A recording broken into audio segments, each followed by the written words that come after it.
Y'all, it's over. Y'all, it's over. I know that my third eye is fully the fuck awakened. Listen the fuck to this, y'all. And it can't be coincidence. I feel so different this morning. I feel so like my soul just feels so light and airy. I don't know what is going on. But God directed me to Jeremiah 33. Let me read you this shit here. See, this is how I know they've been tricking the fuck out of us, okay? So I'm going to start at Jeremiah 33. We're going to go and I'm going to start at verse 15. This is important. I'm telling y'all this is important. It's talking about when God turns everything around after the scourge that has been placed on Judah and Jerusalem and all of that, and how he's going to come back and give prosperity after those days, and he's going to cure and heal them, and then he's going to pardon them of all their iniquity and cleanse them from all their iniquity. This is going to be during that time. So listen to this right here. I'm going to go to verse 15.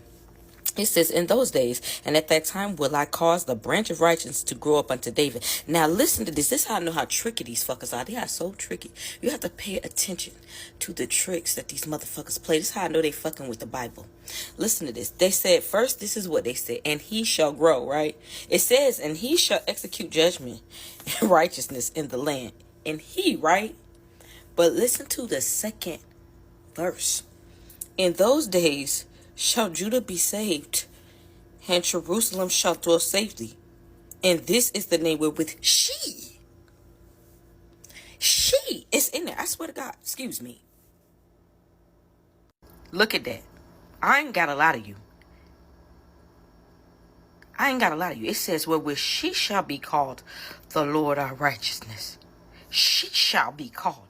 That means that is a she and not a he. They played that. Why? Because patriarchy came and tried to mess up the Bible.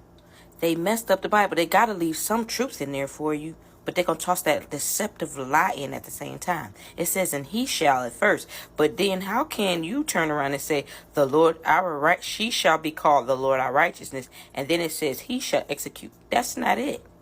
It's a she. She shall. The branch of righteousness that shall grow up unto David is a she. You know how I know this? The next passage, verse 17, says, for thus saith the Lord, David shall never want a man to sit upon the throne of the house of Israel. What the hell does that mean? I'll tell you what the fuck it means. It means there is no man that David wants on the throne. See, people put that in as like, oh, it means he doesn't want a man to lack. No, you gotta leave the words in its context, fuckers, and not change it. He never wants a man. Why don't he want a man?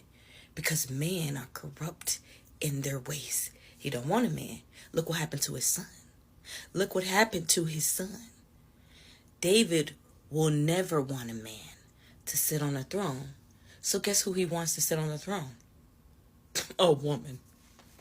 It's going to be a woman on the throne. And that's why in another passage in the same Jeremiah, it says, the daughter of Zion has he made the watchtower of the flock.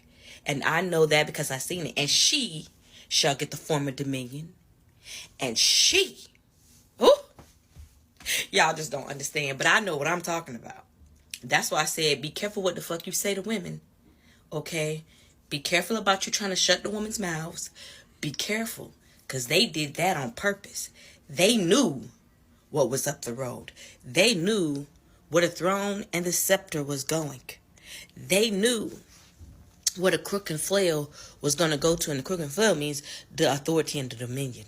They know that in the end, the woman is going to be the judge. She's going to judge in righteousness and rule in righteousness. This ain't over, y'all. I figured it out. I'm on to it. I'm on to the devil and them deceptive ass words in that book, but you can't trick me. I figured you out.